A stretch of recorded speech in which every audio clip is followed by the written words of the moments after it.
Hello and welcome. I'm Ken Ross from Columbia University, and I'm going to give the keynote talk for SIGMOD 2021 titled Utilizing and Designing Modern Hardware for Data-Intensive Computations, the Role of Abstraction. So what is a data-intensive computation? I use that word in the title. It could be a complex relational query. It could be some kind of loop in a conventional programming language over some large collection of data, perhaps stored as an array. You might imagine a data visualization application, some kind of linear algebra computation, or even a machine learning task using this type of analysis. So what is an abstraction? I use the word abstraction in the title. There are several meanings to abstraction, all of which I think say something relevant to today's talk.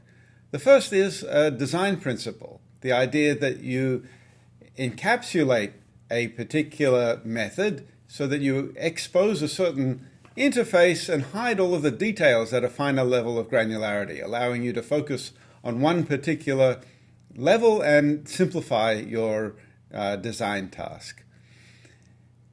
An abstraction like a type system allows you to prevent errors by stopping you from misusing data of the wrong data type. So it's a kind of guiding principle that allows you to write correct software. Another use of the word abstraction would be just to simply distill interesting patterns from the data. So noticing, for example, that random IOs are more expensive than sequential IOs. Using that pattern, you would perhaps design your database management system to minimize random IOs. And a fourth use of the term abstraction is, for example, to figure out what's important. If you identify pieces of code that are shared between different modules in the system, pulling it out and deduplicating your code might be an important abstract task. Also, identifying chunks of code that get executed a lot and are therefore worth optimizing is another form of abstraction.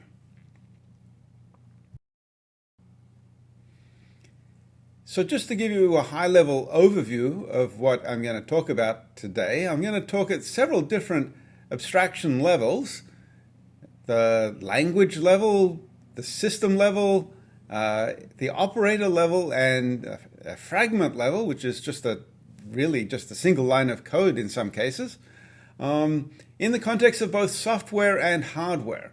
So hopefully, where I've indicated a check mark in this box, I'll have given you some examples of where some interesting things are going on in terms of understanding how modern hardware influences performance and how abstraction can help us understand the principles involved. So modern hardware was a term that I used in the title. What exactly does that mean? Well, obviously modern is a word that has a meaning that changes over time. What is modern today won't be modern tomorrow. Some of the things that are considered new 20 years ago are probably thought of as almost ancient today. So we're going to have to perhaps have a relativistic sense of what it means to be modern. In order to inform this process, I thought I'd start with a quick survey, a very bird's eye view of the field of modern hardware over the last, say, 5 decades of research. In the 1970s, performance for database management systems was very much dominated by the performance of a magnetic disk. And seeks and rotations are very expensive, and so you designed your algorithms and data structures to minimize IOs, and particularly to minimize random IOs.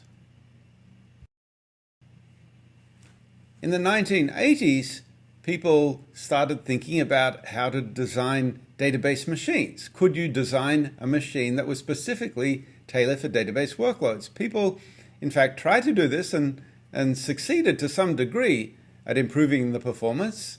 However, they found that the modest gains that they got with a particular technology became outweighed by Moore's law operating on general purpose processors. So even though there were limited successes, over time, Moore's law kind of swamped those gains, and so it was simpler just to stick with a general purpose processor and write database software in that context. In the 1990s, people started realizing that many applications could fit entirely in RAM, or at least the working sets of their data could fit in RAM. Since they weren't any more dominated by I/O performance, the next level of the memory hierarchy became the bottleneck, getting data to and from the RAM. So if you had a cache miss, your data was not in one of the CPU caches, that was the most important aspect of the performance, and finding algorithms that performed well in the cache became a higher priority. In the 2000s, people saw that other features of modern CPUs also played a role. I've listed a few here. One is branch misprediction, where processors have a pipeline, and as they bring in instructions, they have to have a sense of which way a branch is going to go in order to keep the pipeline full. They can predict which way it's going to go, and if they're right, the processor can run at full capacity, but if they're wrong, there's a flushing of the pipeline and a stall. And in some database workloads where branches can happen with a 50% frequency, you may have a 50% misprediction penalty, and as a result, you will have much slower performance. Other features of modern machines that play a role in performance, people started using SIMD instructions, single instruction, multiple data. They started using multi-core machines that were becoming more and more available as the transistor counts kept going up, but the frequency stayed the same.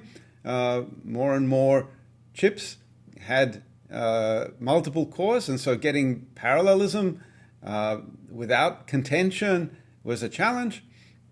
And many of these machines also had a feature called NUMA, which is non-uniform memory access. It took longer to access some regions of memory than others. Moving to the 2010s, people started thinking that the processor that's used to execute these data-intensive computations is itself something that was up for grabs. Maybe one could use some kind of unconventional CPU. An example here is the Xeon Phi, which is a less powerful processor than a conventional Intel processor, but because it's less powerful, you can have many more on a particular chip. And this processor used SIMD very extensively and multi-threading to get a different kind of performance profile than a conventional CPU. So maybe that is a platform that could be examined for data-intensive computations. GPUs were also considered as another form of platform that could be used for data-intensive computations, given the extensive parallelism and also the rapid improvement in GPU performance as GPUs were starting to ride a wave for graphics performance and later on for machine learning workloads. And finally, people also looked at database-specific accelerators. How would you design a processor yourself if you had to handle database workloads for large query processing tasks? So that was the bird's eye view of how the field may have progressed. I'm going to dive into a handful of selected contributions from my research group to identify a few key ideas and retrospectively identify abstractions from those ideas that hopefully will give some insight as to how the research contributes to making queries efficient. I'm going to start by talking about cache-sensitive B+ trees from 99 to 2000. By the way, I'm going to just put the titles and the years up here. At the end, I'll put a link to my homepage where you can find a list of publications and can look up the papers that correspond to these topics. So a conventional B plus tree has a node of size equal to a disk block. And this makes sense because that's the unit of transfer of data from the magnetic disk to the CPU. In RAM, if you have a RAM resident data set and you want to index it by a B plus tree, maybe you should do the same thing. What's the unit of transfer of data from the RAM to the CPU? Well, it's a cache line. So maybe a node should be a cache line. Well, that's a good idea. That seems to be the right unit. If you want to make the most of each cache line as it comes out, make use of the whole node. But the fan out of a cache line isn't as high as we would like. If you look at a B plus tree node, you can see that you have, in this particular example, 8 pointers and 7 keys fitting in a cache line. So if we imagine these keys and pointers are each 4 bytes big, they can fit into 64 bytes. And so our fan out, which is just the number of pointers, is only 8. One cache line gives us a branching factor of 8. And this is something that maybe we can improve on. So how do we improve on it? Well, we modify this abstraction. We're going to require that sibling nodes be contiguous in memory. This is not part of the original B plus tree definition. In the original B plus tree, every node could be placed arbitrarily in memory. When we do this, only one base pointer is needed for the set of children, and we can determine which node among the children we need to go to by calculating an offset from the base position. So here is what that might look like. We now have 15 keys in this cache line instead of 7, and one base pointer that points to a bunch of children that are stored contiguously in RAM. Because we have 15 keys, we now have a branching factor of 16, which is much better than our branching factor of 8 that we had originally. The higher fan out leads to shallower trees and fewer cache misses.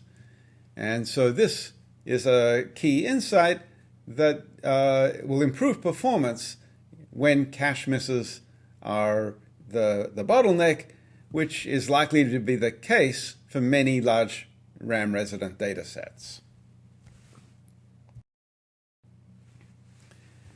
The next topic I'd like to discuss is selection conditions in RAM.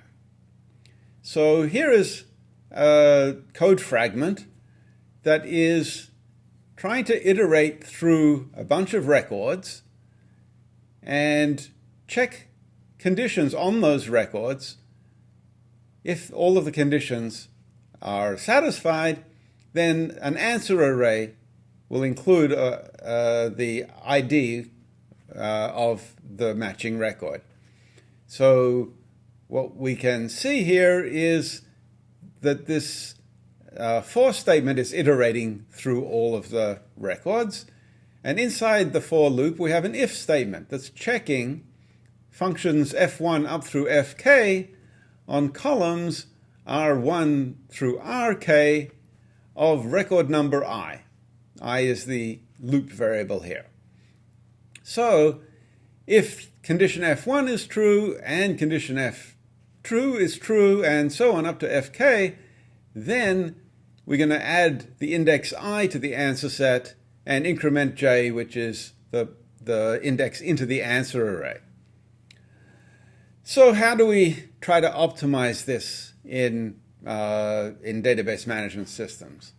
Well, firstly, let's assume that we can, in fact, do this reordering safely, that there are no side effects in these Fs that would require a particular order of the F. So let's assume that these Fs are simple conditions that are just testing, x greater than 3 or something like that, so that we don't have any problems about reordering.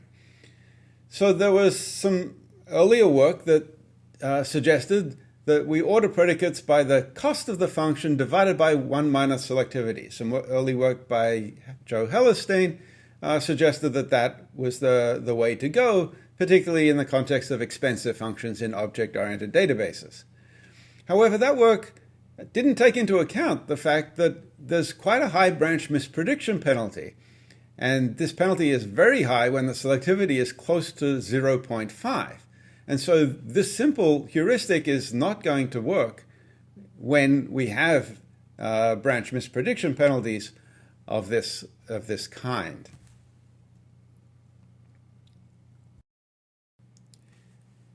In this version of the code, I've made one small change, replacing the double ampersands with single ampersands. The double ampersand only checks the right-hand argument if the left-hand argument passes the test, whereas a single ampersand will evaluate all of the arguments and just do a Boolean AND on the result. So that means you potentially do more work because you have to do all of the arguments, all of the F function tests, rather than some of the time getting away with just stopping early if one of the early Fs fails. However, the assembly language generated from the first version would have K branch instructions, depending on checking the first condition, then the second condition, then the third condition, and so on. This version will only have one branch, where you take the combined function, and based on whether that's true or false, you'll have a branch. So one branch is better than K branches in terms of the potential for branch misprediction problems. On the other hand, you have to do more work. You have to test all of these functions instead of sometimes getting away with executing fewer. Nevertheless, because this could be better some of the time, it's worth keeping plans like this around. So there's more work for testing conditions, but sometimes that pays off.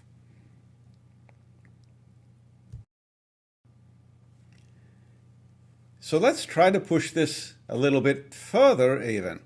Can we execute the loop with no branches at all?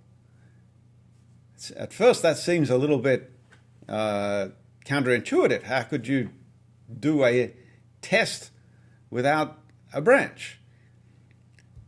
Well, that reminds me of the Apollo 13 movie.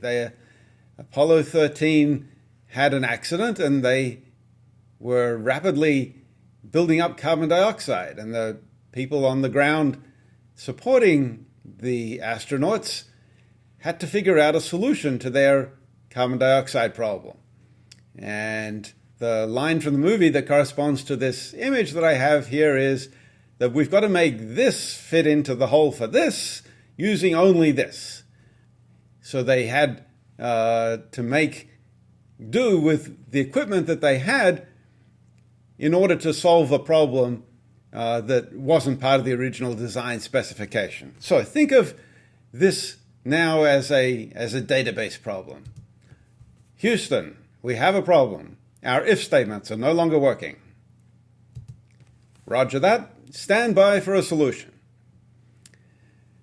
Okay, now if you're watching this video either before the conference or after the conference, I suggest you pause for a minute and see if you can figure out a way to execute this simple loop that I've just described without any if statements at all.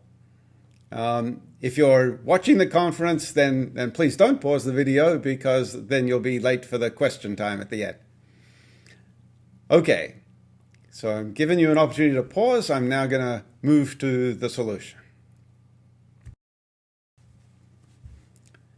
So here is a version of the code that uses no branches at all.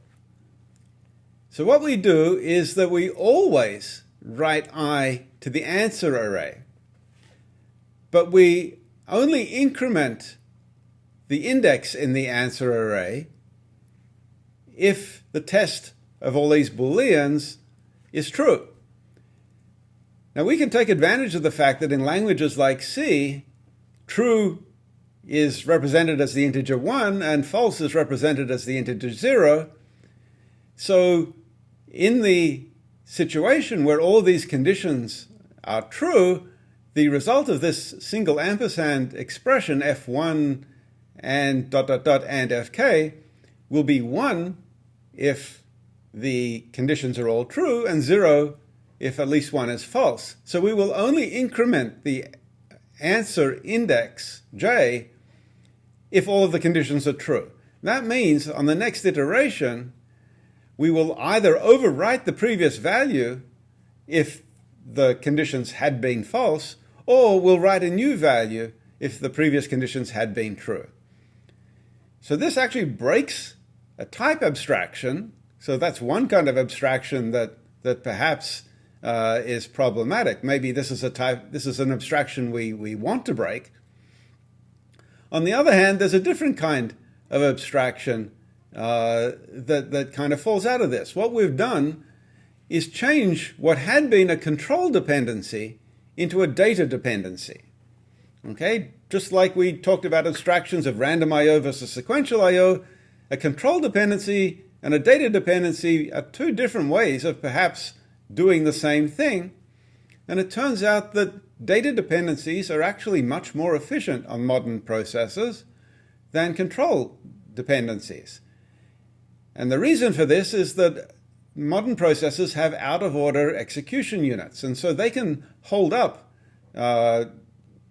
the expressions that haven't quite got their operands calculated yet, and in the meantime do other operations in parallel. Whereas a control dependency, you don't really know what the next instructions really should be, and so there isn't a clear statement of parallel work you could do that's always guaranteed to be useful. If you predict wrong, that will be unuseful work and you will have to undo it. So this idea has had some influence. It's been used by some others, for example, to speed up quicksort. You can imagine how quicksort works, moving through the data from the right and the left, and the conventional implementation of quicksort will do if tests all along. It turns out it's even faster if you replace the testing with a data-dependent version rather than a control-dependent version.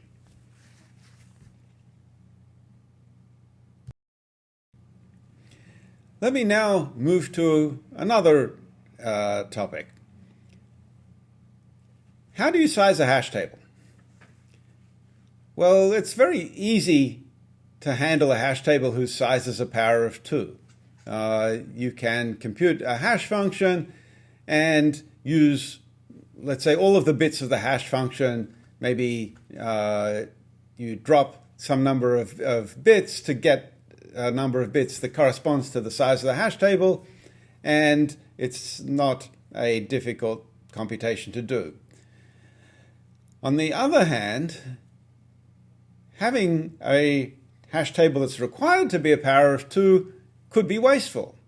Maybe you're wasting space by having a hash table that's too big, or you're wasting time by having a hash table that's too small and therefore has too many overflow buckets or collisions or whatever. Maybe you really want some kind of intermediate size. So the conventional solution to this is to write an expression such as the slot is equal to the hash of a key, which is some number in the range of 0 up to some power of 2 minus 1, mod size, okay, where size is how many entries you want in the hash table. So this will map a hash function into a range from 0 up to size minus 1. So that's mathematically fine, but it's something that we're going to do over and over again in the inner loop of all our hash operations. And it turns out integer division is very slow on modern processors, surprisingly slow. So what can we do about this? Well, the first step is to perhaps realize that there's something worth optimizing here. Let's abstract this and think of this as a function now, a key to slot function. And we're thinking, even though it's a very simple function, just one line of code, it's probably worth optimizing because it's in the inner loop and going to be called over and over again.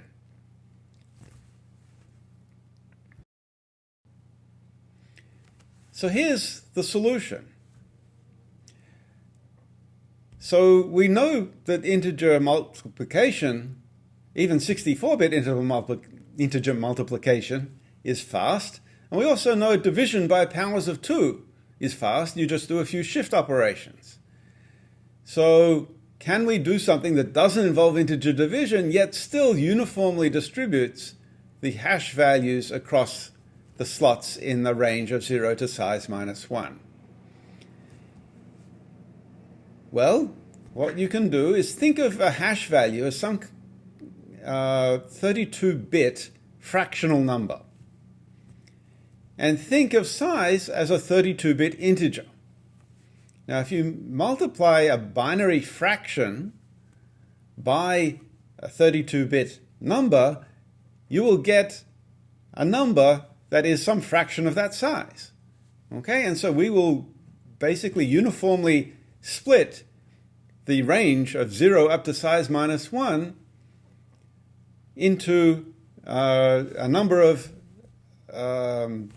ranges that will be mapped by our hash function.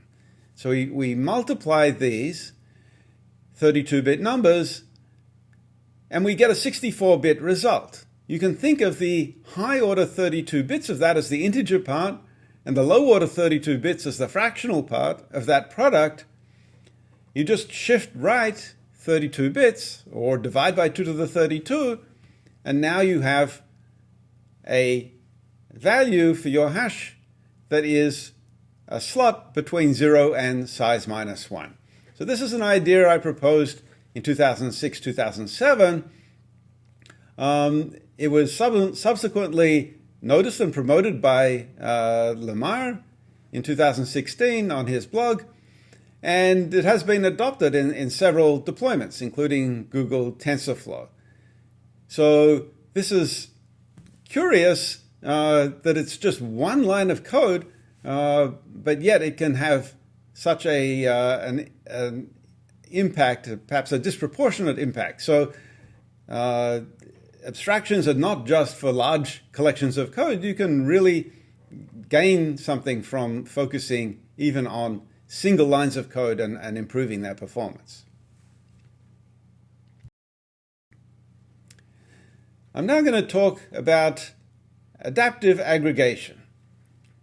So I talked about the idea that you have many cores working in parallel on a modern CPU, and you want them to cooperate to do a task that much more efficiently. So here's a fairly simple database task to do a grouped aggregation. So select G, sum of B, from R, group by G. G is our grouping variable, and we want to add up the B values for each of the G's. So there are a couple of standard solutions to this. You could have one really big hash table that all of your threads concurrently update in order to compute your overall aggregate. In order to do this safely, you have to manage the concurrent access. So some threads might access common items, and you want to make sure they don't interfere with each other. So you can do this either with locking or with atomic operations. So operations like sum, there are operators in some architectures that guarantee that you can do an atomic sum operation. Slightly more time-consuming than an ordinary sum operation, but you can be confident that your result will, in fact, not suffer from interference. So this is okay, but it can provide performance problems. For example, if there's a few frequent G values, then all of your threads will be queuing up waiting for this G value that will basically cause you to serialize and not have much parallel execution going on at all. An alternative solution would be to use many independent hash tables and combine those hash tables at the end. This has very high space overhead. If you have to store a hash table a size proportional to the grouping cardinality on every thread, you've just multiplied your space budget by the number of threads, which could be very high. And you exhaust your cache memory more quickly, so you'll get more cache misses and so on. So neither of these solutions is entirely ideal. So in 2007, we introduced a new abstraction, which is a kind of hybrid table. You have a local table in each thread that will do some aggregation in cache. And in fact, you choose the size of these local tables so that in aggregate, they add up to less than the appropriate cache capacity. And when you spill out of these local tables, you update a global table. What that means is that if there are any very common values, all the threads will be updating a local table with those values. Those local values will stay in the local table because they're accessed frequently. And we don't need to do locking on the local tables because each thread has exclusive access to their local tables.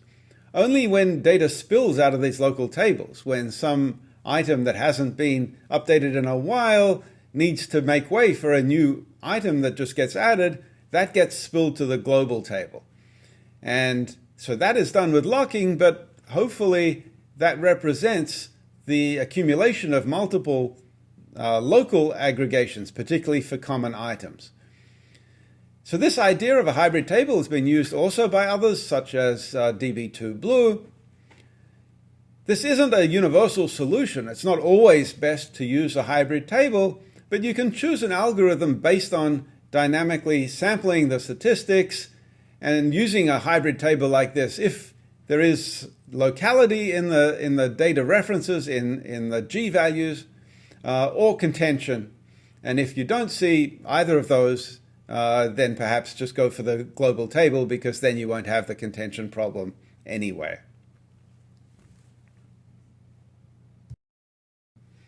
I'm now going to switch gears and talk a little bit about hardware rather than software. So if you're designing hardware to do a data-intensive query processing workload, what would that look like? That's the question we asked in the Q100 project. This is joint work with my colleagues Martha Kim and Stephen Edwards at Columbia, together with several graduate students. I should mention I'm going to acknowledge all of these graduate students that worked on these projects at the end, so stay tuned for that. The diagram at the bottom left here shows an SQL query and its translation into a flow in the Q100 system. The little boxes here, the nodes, are operators that the Q100 implements, and they are connected via an interconnect so that the data flowing out of one operator can flow into the input of another. By the end of this flow, we'll have the query result coming out here. We may need more operators than we have available in any one particular Q100 instantiation. A particular instantiation of the Q100 will have a fixed budget of operators. And so what you see here on the right is a situation where, because we have a fixed budget of operators, we need to execute the query in stages. Intermediate results are written to the RAM, and by the end of the third stage, we will have fully executed the query. We carried the Q100 design through the physical design stage, measuring the area and the power, and then we did cycle-accurate simulations in order to measure the runtime. I should also mention that in subsequent work, Baidu implemented an FPGA version of the Q100 design. So here are some results on TPCH scale factor 1, normalized to the time that one thread of MonADB would take as of 2014. And you can see on the left, where we show the runtime, that the performance is pretty good compared to single-threaded software. If you imagine an ideal multi-threaded implementation on a conventional CPU that provided 10 threads, the performance might be roughly the same. So it's comparable performance, say, to a 10-threaded CPU running an idealized parallel software system. Note that there are three designs here for the Q100 system. One designed specifically for low power, one designed specifically for high performance, and one sort of in between that is sort of Pareto optimal in the intermediate range. On the right, we see the energy consumption of the accelerator. And here, the improvement is much more dramatic compared to software. It's a factor of 100 compared to the single-threaded software implementation of MonadDB. So this conclusion suggests that you might want to put in a database accelerator not necessarily to speed up your queries, but just to make them much less energy consuming. And so an accelerator might be a good use of transistor space in order to make common query operations more energy efficient in a large-scale system. In follow-up work, we looked at a slightly different way of abstracting this problem. So having done the Q100 design, we observed that there are some potential inefficiencies in that design. First of all, the tiles could be idle. If we map a query to the tiles that we have on the accelerator, we may not use all the tiles. So some of the tiles may just be sitting there not doing anything. A second problem might be some kind of over-provisioned operator. We may have a column stitcher that's designed to stitch 4 columns together, but we only actually have 3 columns in this particular query, so not all of the circuitry is going to useful work. We may end up with interconnect congestion. So even though the operators are all moderately occupied, because certain links between them are saturated more than others, we might find that the downstream operators, which perhaps get only filtered data, are not being utilized as much as the upstream operators, and so we get underutilization there. And we can also have load imbalances as different parts of the circuitry see data distributions that mean that not all of them are getting their full complement of work. So the alternative design is to abstract things differently. Instead of having all of these specialized units, instead have some more general units that are organized, say, in a mesh, like in the diagram on the top. This is a homogeneous mesh of processing elements that have small instruction sets that allow them to be used as components of all of the pieces that we talked about earlier in the Q100 operator set. And so an operator can be mapped to a collection of these elements, not necessarily a single element, but a collection of these elements. And so here in the diagram below, you can see that certain operators may map to groups of nearby processing elements, and by mapping those elements to parts of this mesh on the chip, we can organize the data flow in such a way that the data flows through these operators in this general purpose way. So because it's general purpose, the operators may not be as fast as these specialized operators that do one specific thing. And we can see here in the top diagram that there are, in fact, overheads for each of these operators relative to Q100. The overheads are not insignificant for doing it this way. However, because of these inefficiencies that we talked about earlier, you can more than make up for the overheads by more efficiently utilizing the resources you have on the chip for the query you have at hand. So you get much more flexibility in deciding how to map your particular query when you have these general purpose nodes that are somewhat interchangeable, rather than having a bunch of fixed function nodes that are allocated in advance.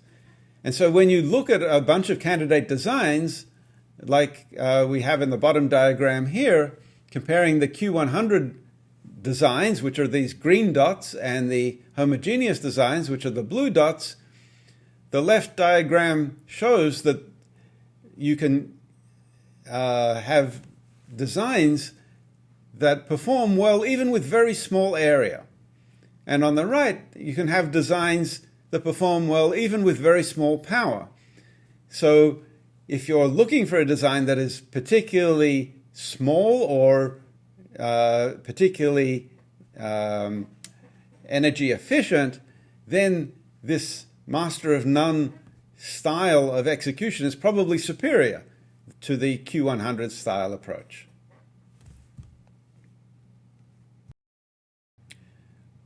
I'm now going to talk about VIP, a partition-centric database management system. So conventional joins in databases often have a build then probe structure. And if you do a build then probe without partitioning, you're going to get lots of cache misses if your build table is big. And you'll also underutilize a lot of your single instruction multiple data parallel operations, because they don't work nearly as well for operations like scatter and gather when the data is not cache resident. So what's an alternative way that you might build a system? On a machine like the Xeon Phi, we have high bandwidth memory, which is particularly efficient and allows us to read and write much faster than we could to conventional RAM. The impact is that partitioning now becomes very fast, and it's now feasible to do all of this extra initial work to partition the data in order to get cache-sized pieces that are very, very efficient to operate on using SIMD instructions in that manner. So the chart at the bottom shows essentially that high bandwidth memory gives you very fast partitioning. So the numbers at the bottom, 4, 5, 6, 7, 8, that's 2 to the 4 up to 2 to the 8 partitions.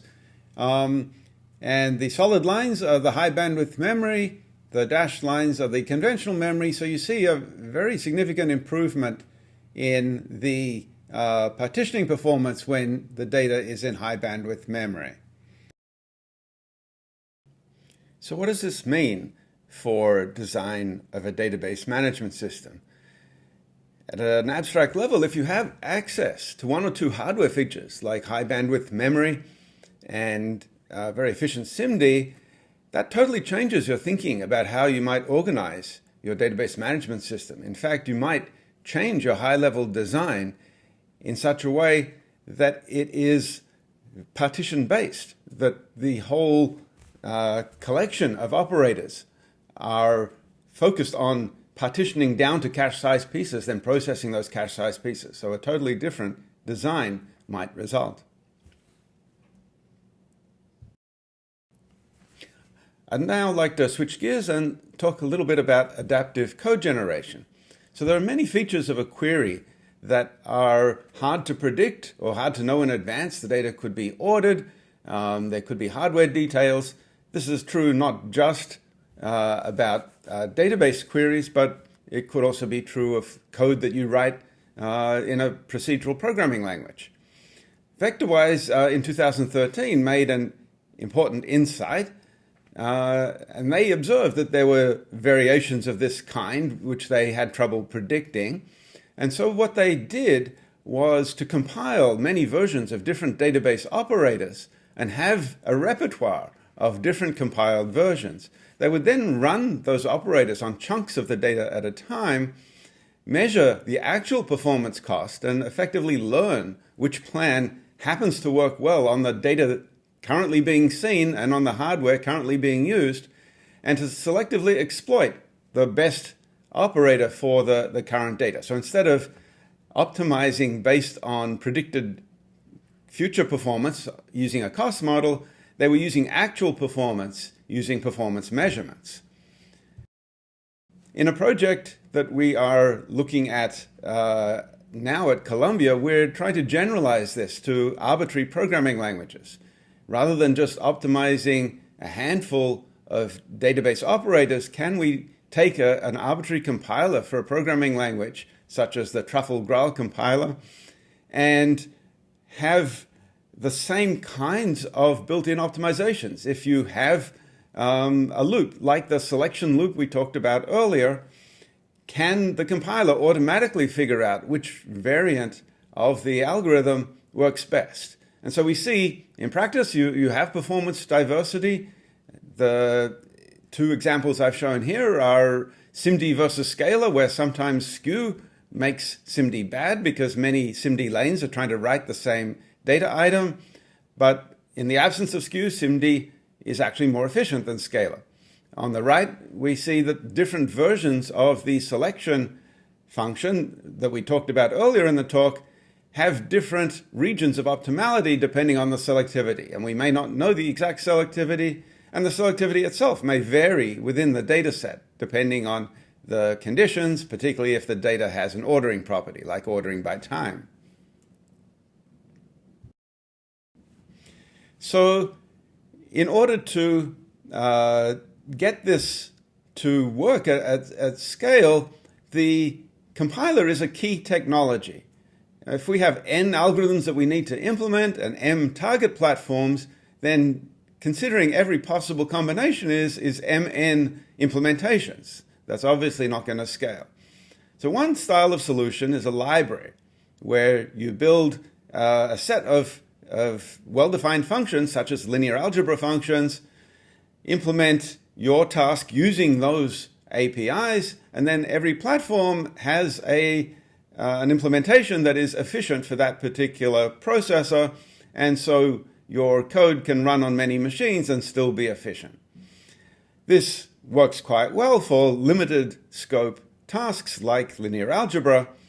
Compilers should be the enabling technology for this, and in fact, they have been a solid technology for using arbitrary high-level code on many processors. You write your task in a high-level language, and then every platform implements its own back end so that it can be used by a compiler. And so, again, you have an n plus m style solution rather than m times m.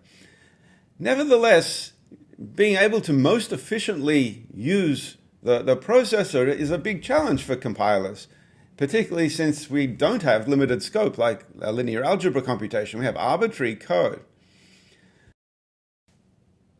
So some compilers do a little bit of adaptive computation. They, for example, detect when pieces of interpreted code are being used a lot, and they dynamically decide that this is a hotspot, and they want to compile on the fly and then start running the code in compiled mode.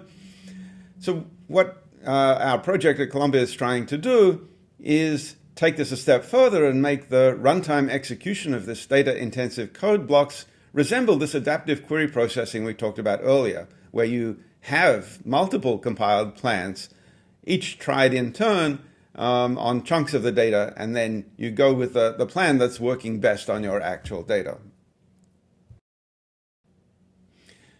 So how might we make life easier for the compiler if this is such a challenging problem?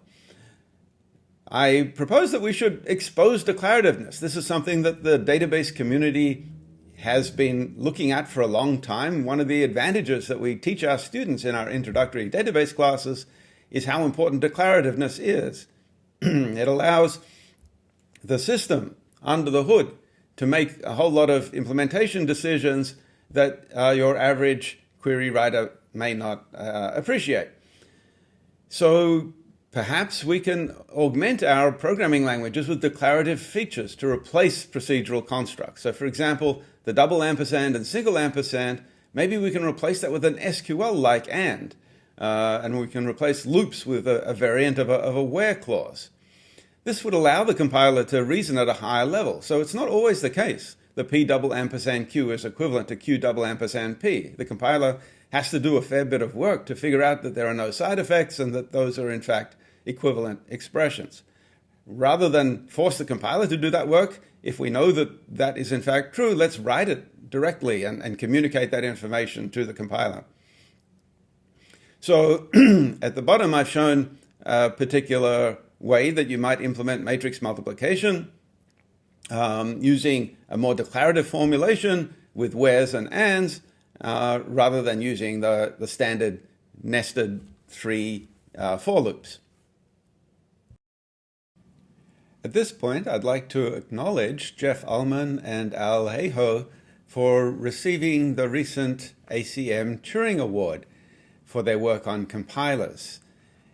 The work they did, they literally wrote the book on compilers, is very influential. It's something we're almost taking for granted these days, the very effectiveness of compilers at taking arbitrary code and generating machine executable code on a variety of platforms. It's almost so ubiquitous that you don't quite realize how influential it has been. The first reason this photograph is important is because it proves that long ago I did actually have quite a lot of hair. The second reason this is important is that Jeff Ullman was my PhD advisor and was also a very prominent member of the database community himself. So in a sense, this has completed the cycle in the timeline that I've been proposing. We've gone all the way back to 1991, and we are tying up some of the contributions in databases and compilers and perhaps setting the ground for some more progress in the area. So to summarize, I promised that I'd fill in some of these boxes, and here we have the boxes filled in. We've looked at several abstraction levels. At the software level, we've looked at the language level for compilation. At the system level, we studied VIP and partitioning.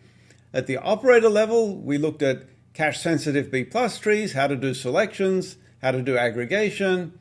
At the fragment level, we showed how to optimize even a single line of code for hash table sizing, which turns out to be quite important.